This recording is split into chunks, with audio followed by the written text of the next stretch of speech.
Hey folks, this is Brian from Tickets Please Reviews, and today I plan on telling you my list of films I plan on wanting to see from September 15th to October 31st. For the last few years, I had been doing a Letterboxd challenge by user Cinemonster known as Hooptober. I've gone from 2 titles to 4 to 8 and to last year's 10, hoping this year to turn that number towards 16 titles seen out of 31. As anybody who's seen Scream can tell you, there are certain rules you must follow in order to survive a horror movie, and the same is true of Hooptober. There are certain rules to follow if you want to make the list legitimate. Let's take a look at this year's rules. As per usual, the whole thing is from the September 15th to October 31st. You must see horror films from 6 different countries, 8 different decades. You must see all the films from a horror franchise with at least 4 entries, either the OG franchise or the rebooted one. Must see a Wes Craven film. Must see a horror film starring Donald Sutherland, rest in peace. Must see a Robert Wine film.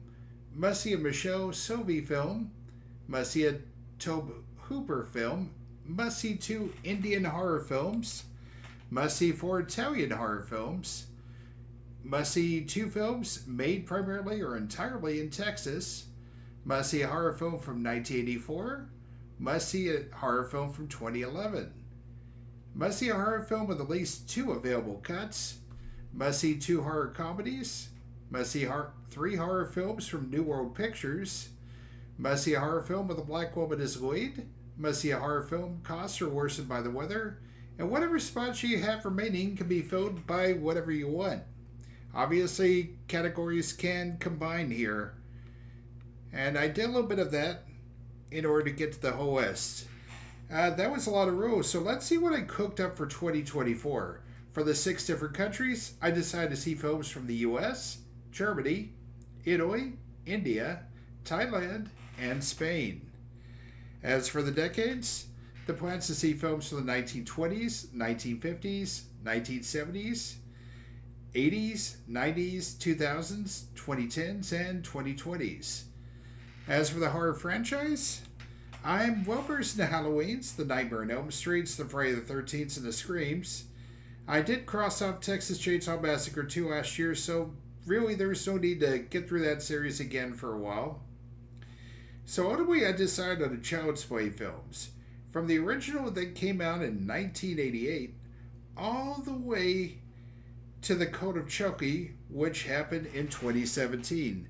The only ones of these that I have seen are Bride and Seed, which are a little bit more comedic in nature.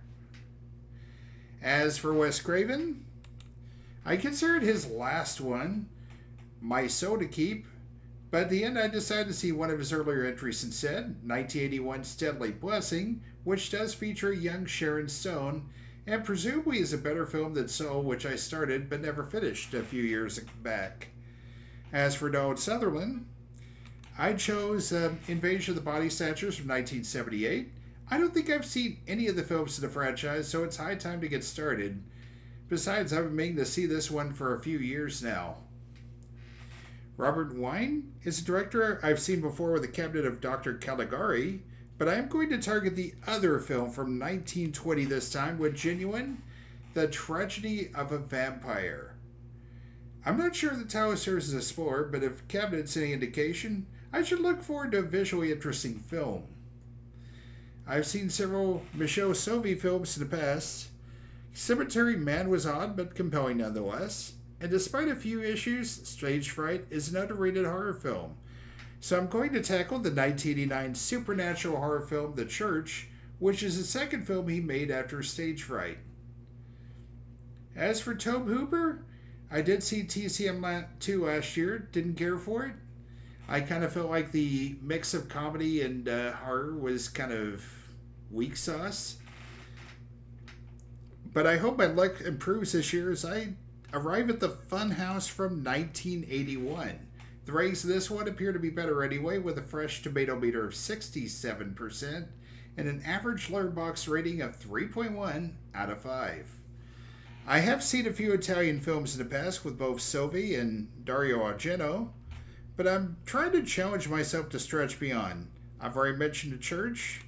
I do plan on seeing two Argentos as well. His 1971's The Bird with a Crystal Plumage and his 1985 Phenomena with Jennifer Connelly are both on my list. And last but not least, so is Lady Frankenstein from 1971, which will also fit the New World Pictures film category. I have dipped my toe in Indian horror, and so far have been unimpressed. Hide and Seek from 2010 was just plain bad, while 2021's Bomika had a nice look and worked into that third act twist. But I gotta see two more this year as per the rules, so I chose 2021's Ruhi, which also fits as another horror comedy, and 2024's Shaitan, which appears to be more of a family versus cult film. We'll see how well those work out for me. As for the films filmed mostly, if not entirely in Texas, I think I've mentioned one of these already. The Initiation was filmed in the Dallas-Fort Worth area, particularly on the campus of Southern Methodist University and the large Dallas Market Center, which is sort of like a cross between a mall and a giant shopping center. As for Deadly Blessing, this was shot in Waxahachie, Bardwell, Carrollton, and Ennis, Texas. And speaking of The Initiation, I haven't talked about it yet, but it is my pick for a film from 1984. A group of sorority pledges spend the night at a deserted department store for a sorority initiation, but may regret their life choices as it may not be as deserted as they thought. Critics didn't care for this one, but viewers thought it was alright. My 2011 film is none other than Thailand's Letterland, a supernatural horror about a family who moves into a new house only to face a series of paranormal events. Letterland received a mixed to mail from critics, but IMDb reviews from its users appear to be more positive.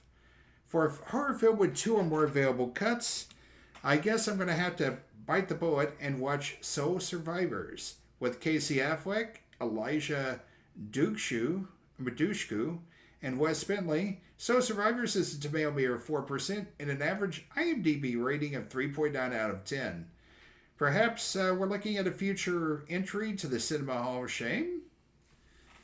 As for my two horror comedies, well, I chose three of them. Yes, three.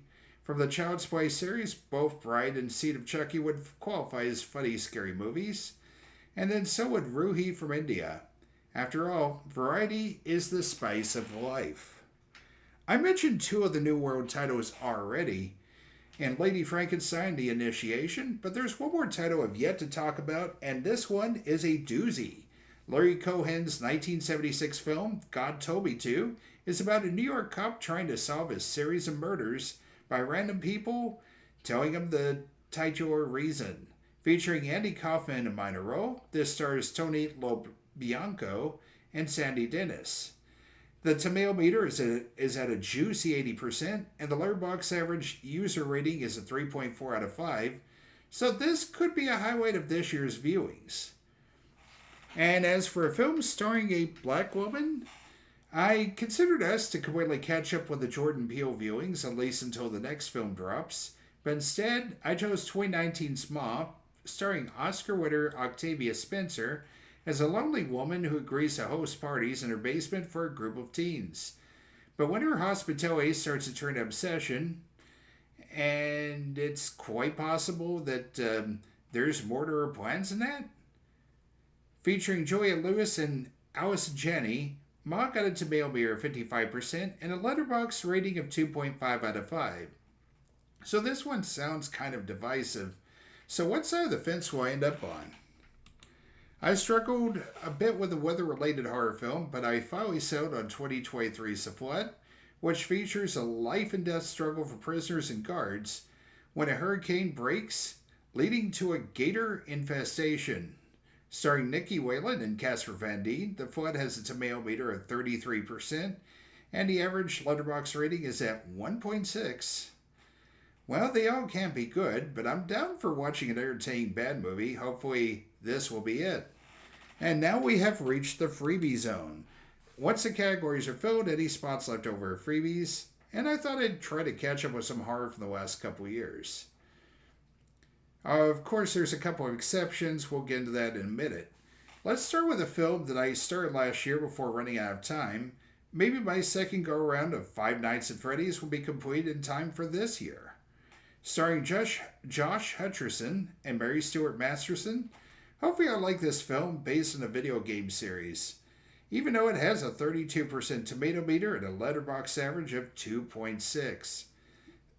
Then, there are two films I picked to fill out the main categories of countries and decades. I do call them freebies, although maybe I shouldn't have. In the countries category, I chose the 2001 movie The Devil's Backbone from Spain, with a tomato meter of 93% and an average Letterboxd rating of 3.8. It's probably one of the better films on my list this year. The main attraction for me is the guy behind the camera, Guillermo del Toro. Perhaps you've heard of him. As for decade, my last pick there is from 1958. The Screaming Skull is a black and white horror film about a man trying to drive his new wife mad over at his late first wife's southern mansion. The tomato meter for this one's only at 18%, and the average Letterboxd rating is 2.4, so... Anyway, let's get back to the other freebies. Immaculate stars Cindy Sweetie as a nun who finds danger in a remote Italian convent which becomes her new home. The tomato meter was a solid 71% this one, and the average Letterboxd rating is at 2.9, which isn't bad at all.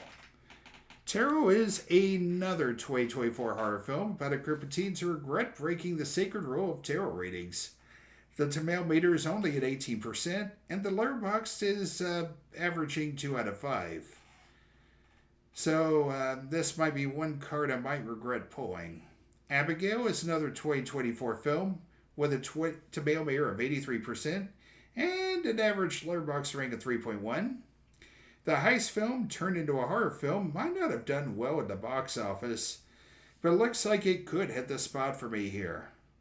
And I wrap things up with not one but two films that threatened to desecrate childhood favorites. The original Winnie the Pooh, Blood and Honey, was a box office hit, but with a 3% tomato meter and a Letterboxd average of 1.1, this might well be another Cinema Hall of Shame entry. Part 2 upped the ante, and apparently was much better than the original with a tomato meter of 46% and a Letterboxd average of 2.3 out of 5. So, I ask you, what film are you most looking forward to watching this scary, spooky season? Do you plan on watching any sort? Are you participating in the Hooptober challenge, or is there another horror challenge you're trying to get into? Leave a comment in that section below. Be sure to like the video, subscribe to the channel, and spread the word. This is tYxXW Gaming, and the booth is now closed.